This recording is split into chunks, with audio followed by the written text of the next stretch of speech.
हरियाणा में बारिश न होने की वजह से उमस भरी गर्मी से लोग परेशान होते हुए दिखाई दिए, लेकिन हरियाणा के 4 जिलों हिसार, रोहतक, सोनीपत और महेंद्रगढ़ में रविवार रात तेज बारिश हुई है। मौसम विज्ञान केंद्र चंडीगढ़ ने रात के लिए महेंद्रगढ़, रेवाड़ी, चरखी दादरी, भिवानी, झज्जर, रोहतक, हिसार, सोनीपत, पानीपत, कैथल, जींद, फतेहाबाद, सिरसा में रात को तेज बारिश का अलर्ट जारी किया। उधर रविवार सुबह और दोपहर में अंबाला, यमुनानगर और कैथल में बारिश हुई है। राज्य से सटे पश्चिमी राजस्थान और पाकिस्तान में जबरदस्त तूफानी बारिश हुई है। इसके देर रात तक बारिश हरियाणा और दिल्ली एनसीआर की तरफ आने का अनुमान लगाया गया था और इसी का प्रभाव रहा कि दक्षिण हरियाणा के महेंद्रगढ़, रेवाड़ी, चरखी दादरी, भिवानी, झज्जर में तेज बारिश हुई। हिसार स्थित चौधरी चरण सिंह हरियाणा कृषि विश्वविद्यालय के कृषि मौसम विज्ञान विभाग का कहना है कि पिछले कुछ दिनों से मानसून की हवाएं दक्षिण की ओर चली गई थी, जिससे हरियाणा में ज्यादातर जगहों पर कम बारिश हुई, लेकिन अब ये हवाएं उत्तर की ओर बढ़ रही हैं। इस वजह से बंगाल की खाड़ी से नमी भरी हवाएं हरियाणा की ओर पहुंच रही हैं। 10 जुलाई तक हरियाणा में मौसम बदलता रहेगा। इस दौरान दिन के तापमान में थोड़ी गिरावट आएगी और हवा में नमी बनी रहेगी। वहीं आज यानी 7 जुलाई को पंचकुला, अंबाला, यमुनानगर, कुरुक्षेत्र, कैथल, करनाल, पानीपत, सोनीपत, गुरुग्राम, फरीदाबाद, पलवल, मेवात में 75 से 100% बारिश की संभावना जताई है। तो वहीं सिरसा, फतेहाबाद, हिसार, जींद, रोहतक, भिवानी, चरखी दादरी, झज्जर, महेंद्रगढ़, रेवाड़ी में 50 से 75% तक बारिश की संभावना है।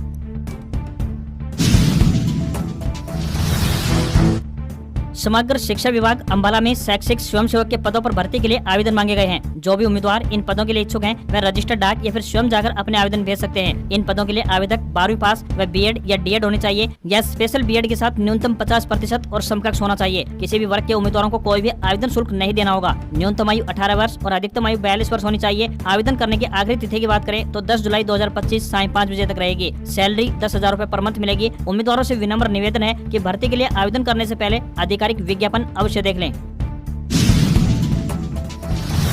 हरियाणवी गायक रॉकी मित्तल ने एक वीडियो जारी कर प्रदेश की राजनीति में हलचल मचा दी है। उन्होंने राव इंद्रजीत सिंह की हालिया डिनर डिप्लोमेसी पर तंज कसते हुए कहा, अहिरवाल का राजा अब किसका बजाएगा बाजा। यह वीडियो दक्षिण हरियाणा में सोशल मीडिया पर तेजी से वायरल भी हो रहा है। रॉकी ने कहा कि कांग्रेस सरकार के वक्त जब हुड्डा ने राव इंद्रजीत को इंतजार करवाया था तो कांग्रेस का बाजा बज गया था। अब राव जिन नेताओं से टकरा रहे हैं वे हमेशा गैंग बनाकर हमला करते हैं और मनगढ़ंत कहानियों से प्रधानमंत्री और भाजपा अध्यक्ष को गुमराह कर कई नेताओं की छुट्टी करवा चुके हैं। उन्होंने दावा किया कि राव इंद्रजीत ने हाल ही में 12 विधायकों को घर पर डिनर के लिए बुलाया, जिसमें कांग्रेस विधायक मंजू चौधरी की मौजूदगी ने भाजपा ही नहीं बल्कि कांग्रेस में भी खलबली मचा दी है। रॉकी ने कहा कि अब देखने की बात है कि राव साहब अब किसका बाजा बजाएंगे। जैसे पहले कांग्रेस का बाजा बजाया था और दोबारा सत्ता में नहीं आई। यदि राव साहब ने अब की बार खेल खेला तो जो दिल्ली बैठकर हरियाणा की सत्ता चलाते हैं तो समझ लेना कि बाजा उनका भी बजेगा। उन्होंने कहा कि राव साहब जो कमजोर लोगों को गैंग बनाकर हमला करते हैं, यदि आपने उनको सबक सिखाया तो पूरा हरियाणा आपका ऋणी रहेगा। सियासी विश्लेषणों का मानना है कि राव इंद्रजीत इस डिनर डिप्लोमेसी के जरिए अपनी ताकत का प्रदर्शन कर रहे हैं और हरियाणा की सियासत में अपनी स्थिति को और मजबूत करने की रणनीति बना रहे हैं।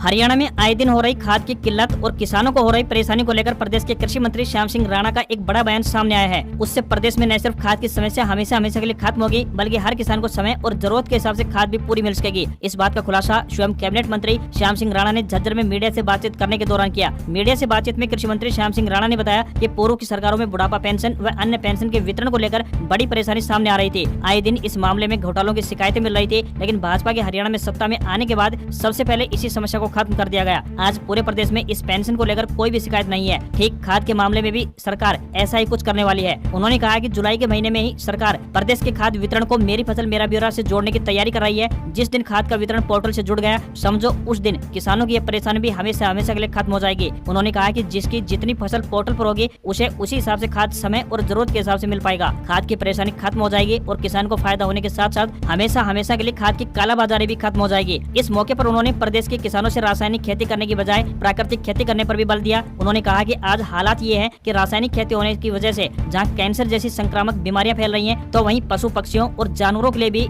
यह रासायनिक खेती जानलेवा साबित होती जा रही है। इसलिए किसानों को चाहिए कि वे अपने व आम आदमी के जीवन को बेहतर बनाने के लिए प्राकृतिक खेती की ओर अग्रसर हों। गुरुग्राम में जंगल सफारी बनाई जाएगी। इसके लिए केंद्रीय मंत्री मनोहर लाल खट्टर, मुख्यमंत्री नायब सिंह सैनी और कैबिनेट मंत्री राव नरवीर सिंह गुजरात के जामनगर में विश्व प्रसिद्ध वनतारा जंगल सफारी का निरीक्षण किया। मंत्रियों ने जंगल सफारी का दौरा करने के बाद मनोहर लाल खट्टर ने बताया कि अंबानी परिवार ने जिस तरह से यहाँ जंगल सफारी और पुनर्वास केंद्र बनाया है, यह एक मिसाल है। कुछ ऐसा ही गुरुग्राम में भी बनाया जाएगा। दिल्ली के पास होने की वजह से गुरुग्राम में इस तरह की सफारी न केवल पर्यटकों को आकर्षित करेगी, बल्कि यह पर्यावरण संरक्षण और वन्य जीवों के प्रति जागरूकता बढ़ाने में भी अपनी अहम भूमिका निभाएगी। सीएम सैनी ने कहा कि गुरुग्राम में प्रस्तावित जंगल सफारी को एशिया की सबसे बड़ी जंगल सफारी बनाने की योजना बनाई गई है। गुरुग्राम में जंगल सफारी बन जाने से पर्यटन को बढ़ावा मिलेगा। इसके अलावा यह वन्य जीवों की सुरक्षा और उनके प्राकृतिक आवास को पुनर्जनन करने का एक केंद्र भी बनेगा। प्रस्तावित सफारी को अरावली पर्वतमाला के पास बनाने की योजना बनाई जा रही है। यह सफारी अपने प्राकृतिक सौंदर्य और जैव विविधता के लिए भी जाना जाता है। इस एरिया में पहले से ही कई प्रजातियों के वन्य जीव शामिल हैं, जिनमें तेंदुआ, सियार, नीलगाय और अलग अलग तरह के पक्षी प्रजातियां शामिल हैं। जंगल सफारी बन जाने के बाद होम स्टे योजना के तहत गाँव वाले अपने घरों को पर्यटकों के लिए होम स्टे के रूप में भी उपलब्ध करवा सकेंगे। इससे गाँव वालों को कमाई करने का भी मौका मिलेगा, जिससे उनकी आर्थिक स्थिति मजबूत होगी। वहीं जंगल सफारी के पहले फेज को 2 साल में पूरा करने का लक्ष्य तय किया गया है। हरियाणा की नायब श्रेणी सरकार में परिवहन मंत्री अनिल विज ने अपने गृह जिले अंबाला की महिलाओं को बड़ी सौगात दी है। उन्होंने परिवहन विभाग के अधिकारियों को अंबाला से मुलाना तक महिलाओं और लड़कियों के लिए अलग से स्पेशल बस संचालित करने के निर्देश दिए, ताकि इनके सफर को आसान व सुरक्षित बनाया जा सके। परिवहन मंत्री अनिल विज ने कहा कि अंबाला से बड़ी संख्या में लोग मुलाना यूनिवर्सिटी और इसके आसपास की औद्योगिक इकाइयों में काम करने के लिए आते हैं। इनमें महिलाओं की संख्या भी काफी ज्यादा रहती है, इसलिए महिलाओं के लिए स्पेशल बस संचालित करने की मांग लगातार उठाई जा रही थी। उन्होंने बताया कि मैंने महिलाओं की इस मांग को पूरा करने के उद्देश्य से इस रूट पर स्पेशल बस सेवा शुरू करने के निर्देश परिवहन विभाग के अधिकारियों को दे दिए हैं। इस फैसले से न केवल महिलाएं बल्कि उनके परिजनों में भी खुशी का माहौल बना हुआ है। अब अलग से बस चलने से महिलाओं के लिए सफर करना भीड़ भाड़ से दूर व सुरक्षित हो सकेगा। अगर आप भी किसान हैं तो आज की ये खबर आपके लिए काम की हो सकती है। जैसा कि आपको पता है कि जुलाई महीने की शुरुआत हो चुकी है। देश भर के लाखों किसान प्रधानमंत्री किसान सम्मान निधि योजना की 20वीं किस्त का बेसब्री से इंतजार कर रहे हैं। अब इससे जुड़े लाभार्थियों के लिए एक बड़ी अपडेट सामने आ रही है। मोदी सरकार की तरफ से बहुत जल्द किसानों के खाते में 20वीं किस्त ट्रांसफर कर दी जाएगी। इस योजना के जरिए किसानों को हर साल 6,000 रूपए की सहायता राशि उपलब्ध करवाई जाती है। यह राशि एक साथ न देकर 3 समान किस्तों में उपलब्ध करवाई जाती है। खबरें सामने आ रही है की प्रधानमंत्री श्री नरेंद्र मोदी 18 जुलाई को बिहार के मोतिहारी दौरे पर जाने वाले हैं। इस दौरान वे 20वीं किस्त जारी कर सकते हैं। 20वीं किस्त का लाभ केवल उन्हीं किसानों को मिलने वाला है जिन्होंने ई-केवाईसी करवाई है। अगर आपने अभी तक ई-केवाईसी नहीं करवाई है तो आपको नई किस्त का लाभ नहीं मिलेगा। अभी तक आधिकारिक रूप से सरकार की तरफ से इस बारे में कोई अपडेट शेयर नहीं किया गया है, लेकिन जल्द उम्मीद की जा रही है कि 18 जुलाई को 20वीं किस्त जारी कर दी जाएगी। हरियाणा परिवहन विभाग ने रेवाड़ी के बाउल से चंडीगढ़ के बीच नई बस सेवा को मंजूरी प्रदान कर दी है। आगामी 8 जुलाई को सुबह 4:30 बजे पहली बस सेवा शुरू होगी। वहीं चंडीगढ़ से शाम 4:30 बजे ये बस वापसी में आएगी। 8 जुलाई को विधायक डॉक्टर कृष्ण कुमार सुबह 4:30 बजे इस बस को हरी झंडी दिखाकर चंडीगढ़ के लिए रवाना करेंगे। चंडीगढ़ से इस बस की वापसी भी शाम 4:30 बजे होगी। बस का किराया 607 रूपए लगेगा। उधर विधायक ने बताया कि खंड खोड़ के गाँव कोलाना से जयपुर तक बस सेवा शीघ्र शुरू होने जा रही है। बाउल हल्के के लोगों ने विधायक डॉक्टर का आभार जताते हुए कहा कि विधायक ने क्षेत्र के लोगों की मांग को समझते हुए इस बस सेवा को शुरू करवाने में अपनी सक्रिय भूमिका निभाई है। क्षेत्रवासियों ने विधायक का आभार जताया। हरियाणा राज्य में साल 2023 में लगे हरियाणा एसएससी यानी हरियाणा कर्मचारी चयन आयोग ग्रुप डी के 361 कर्मचारियों का जून माह का वेतन रुक गया है। इन 361 कर्मचारियों ने एजुकेशनल दस्तावेज जमा नहीं करवाए हैं या फिर आधे अधूरे दस्तावेज जमा करवाए हैं, जिस कारण सरकार ने यह फैसला लिया है। यदि इन कर्मचारियों ने वास्तविक दस्तावेज जमा नहीं करवाए तो इनकी सेवाएं भी खत्म हो सकती हैं। इसके लिए राज्य सरकार द्वारा लेटर भेजकर ऑर्डर जारी कर दिया गया है। राज्य सरकार ने सभी डिवीजन कमिश्नर को लेटर लिखकर ऑर्डर जारी कर दिए हैं। राज्य के मानव संसाधन विभाग के निदेशक की तरफ से जारी पत्र में प्रदेश के सभी 6 डिवीजन यानी करनाल, अंबाला, रोहतक, फरीदाबाद और हिसार शामिल हैं। पत्र में कहा गया है कि सभी डीडीओ को निर्देश जारी किए जाएं और ग्रुप डी के तहत लगे सभी 361 कर्मियों की जून महीने की सैलरी जारी न की जाए। इन आदेशों के पीछे का कारण अधिकांश उम्मीदवारों के कागजात सत्यापित न होना बताया गया है। आपको बता दें कि चयनित 361 उम्मीदवारों में से 271 उम्मीदवार ऐसे हैं जिन्होंने ग्रुप डी के तहत जॉब ज्वाइन कर ली, जबकि 90 उम्मीदवारों ने अभी तक नौकरी ज्वाइन नहीं की है।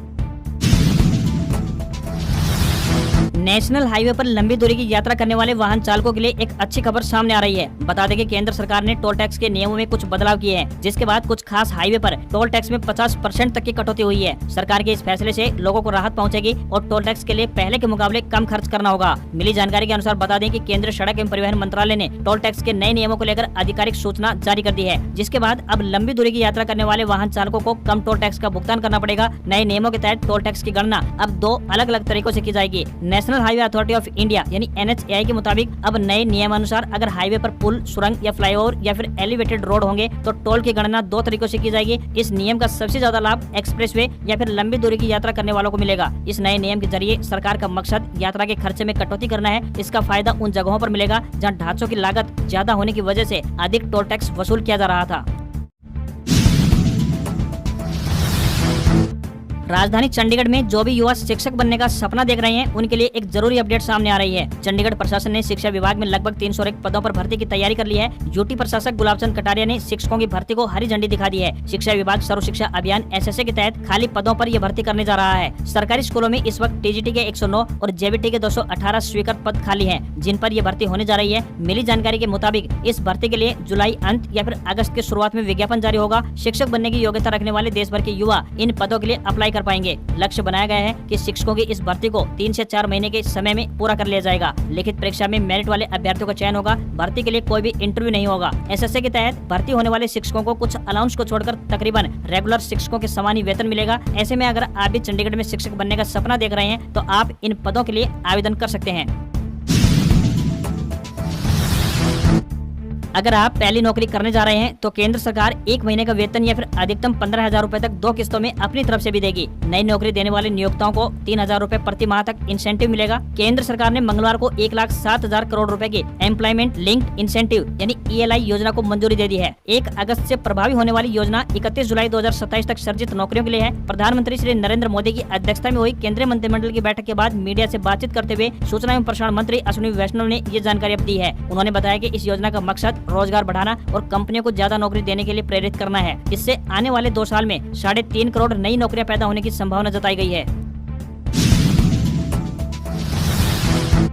प्रधानमंत्री नरेंद्र मोदी ने रविवार को ब्रिक्स समिट में कहा कि आतंकवाद की निंदा हमारा सिद्धांत होना चाहिए, सुविधा नहीं। इसके साथ ही उन्होंने एक नई विश्व व्यवस्था की मांग उठाई है। उन्होंने कहा कि आज दुनिया को एक बहुध्रुवीय और समावेशी व्यवस्था की जरूरत है। PM मोदी ने कहा 20वीं सदी में बनाई गई वैश्विक संस्थाएं 21वीं सदी की चुनौतियों से निपटने में नाकाम है। AI के दौर में तकनीक हर हफ्ते अपडेट होती है, लेकिन एक वैश्विक संस्थान 80 सालों में एक बार भी अपडेट नहीं होती। 20वीं सदी के टाइपराइटर 21वीं सदी के सॉफ्टवेयर को नहीं चला सकते। प्रधानमंत्री मोदी ने कहा कि ग्लोबल साउथ के देश अक्सर डबल स्टैंडर्ड का शिकार रहे हैं, चाहे विकास हो, संसाधनों की बात हो या फिर सुरक्षा से जुड़े मुद्दों की। ग्लोबल साउथ को कभी प्राथमिकता नहीं दी गई है। इनके बिना वैश्विक संस्थाएं ऐसे मोबाइल की तरह हैं जिसमें सिम कार्ड तो है लेकिन नेटवर्क नहीं है। PM मोदी ने आगे कहा, वैश्विक अर्थव्यवस्था में जिन देशों का योगदान ज्यादा है उन्हें फैसले लेने का हक नहीं है। यह सिर्फ प्रतिनिधित्व का नहीं बल्कि विश्वसनीयता और प्रभावशीलता का भी सवाल है। ब्राजील के रियो डी जेनेरियो शहर में 17वीं ब्रिक्स समिट हो रही है। इसमें PM मोदी शामिल हुए हैं। इस बार ब्रिक्स का एजेंडा आर्टिफिशियल इंटेलिजेंस यानी AI का सही इस्तेमाल, क्लाइमेट एक्शन, ग्लोबल हेल्थ जैसे मुद्दे हैं। मोदी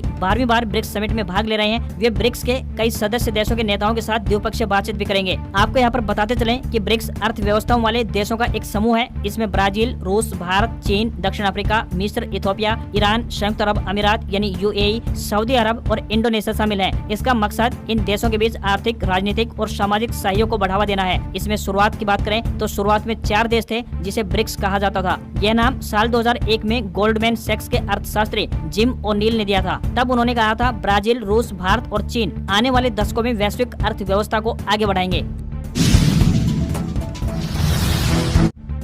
टेक कंपनी टेक्नो ने अपनी पोवा सीरीज में 2 नए स्मार्टफोन भारतीय बाजार में लॉन्च कर दिए हैं। इसमें टेक्नो पोवा 7 और टेक्नो पोवा 7 प्रो स्मार्टफोन शामिल हैं। दोनों ही स्मार्टफोन में यूनिक लुक के साथ पावरफुल स्पेसिफिकेशन दिए गए हैं। दोनों AI इंडियन लैंग्वेज सपोर्ट से लैस 5G स्मार्टफोन हैं, जो 6000 mAh की बड़ी बैटरी के साथ आए हैं। वहीं प्रो में सोनी सेंसर के साथ 64 मेगापिक्सल कैमरा भी दिया गया है। टेक्नो पोवा 7 सीरीज की कीमत की बात करें तो 12,999 रूपए से शुरू होती है। Pova 7 pro 5G 8GB RAM plus 128GB storage variant की कीमत 16,999 रूपए रखी गई है। वहीं 8GB RAM plus 256GB storage वाले वेरिएंट की कीमत 17,999 रूपए रखी गई है। बैटरी की बात करें तो 30 वाट के चार्जर के साथ वायरलेस सपोर्ट भी दिया गया है। भारतीय शेयर बाजार में आज से शुरू होने वाले हफ्ते के लिए 10 जुलाई अहम दिन होने वाला है। वेल्थ व्यू एनालिटिक्स के डायरेक्टर हर्षुभ शाह के मुताबिक ये दिन भारतीय बाजार की अगली दिशा तय कर सकता है। इसके अलावा भारत अमेरिका ट्रेड डील, पहली तिमाही के कंपनियों के नतीजे से लेकर विदेशी निवेशकों की खरीद बिक्री और टेक्निकल फैक्टर्स बाजार की चाल तय करेंगे। अगर निफ्टी रेजिस्टेंस जोन को पार करता है तो नई तेजी आ सकती है। भारत और अमेरिका के बीच चल रही व्यापार वार्ता इस हफ्ते सुर्खियों में रहेगी। अमेरिकी राष्ट्रपति डोनाल्ड ट्रंप ने 9 जुलाई तक टैरिफ पर 90 दिन की छूट दी थी। अगर दोनों देशों के बीच कोई समझौता हो जाता है तो यह बाजार के लिए अच्छी खबर होगी। खासकर IT, फार्मा और ऑटो जैसे क्षेत्र में तेजी देखने को मिल सकती है। लेकिन अगर वार्ता विफल होती है तो टैरिफ बढ़ने के आसार में अनिश्चितता भी बढ़ सकती है। इस हफ्ते कॉर्पोरेट कंपनियों के पहली तिमाही यानी अप्रैल से जून 2025 के नतीजे शुरू हो रहे हैं। अगर कंपनियों के नतीजे उम्मीदों से अच्छे रहे तो बाजार में तेजी का रुझान देखने को मिल सकता है। आज खबरों में बस इतना ही। देखते रहिए आपका अपना हरियाणा का सबसे बेहतरीन न्यूज चैनल